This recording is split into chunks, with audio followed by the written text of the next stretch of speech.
Greetings from Snake Mountain Boat Works on Wednesday, January 21, 2026. We've turned a page on the years, and our 1966 25-foot Lyman Cruisette has blown through a major milestone. We're happy to share with you the reality that her portside bottom now is a true Don Dannenberg 5200 bottom.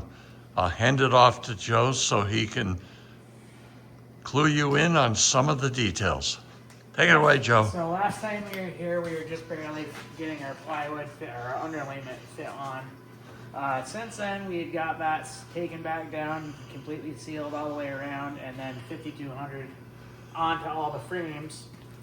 And then once that got done, luckily we had another one of these boats here because all the planks that took off of it weren't very salvageable. So getting measurements off of those was really hard to get. So we took measurements from our other boat here that we have here. It's a foot longer, but we were able to manage to get all of our measurements in synchronous to go all the way down, because most of these planks have a slight radius in it, so that way when it makes the bend, it actually has the effect of being straight. We laid down all of our planks, got them all fit, and then we scribed out where every plank was, so that way when we put them back on, we had a line to go to, so that way it was a lot easier getting it on exactly the way it was. So once we had that done, we 5200 each plank down onto the plywood and onto the lip of the previous lap strake. It is completely sealed, tons of screws in this. This was a clinch nailed boat minus where the frames were.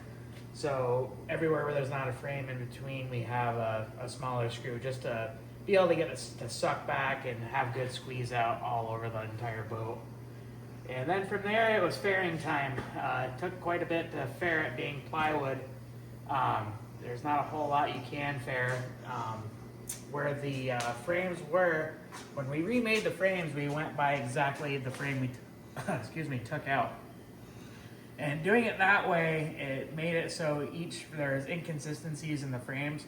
So that's why you're seeing some 3M filler, just to kind of counteract where if anything was sucked in a little bit or out a little far. And once we got that all completely faired out, right now I got 2 coats of CPS, the cold formula on it. We got a couple more to do, but from there we will be able to put on our 2000E alternating gray and white below the waterline.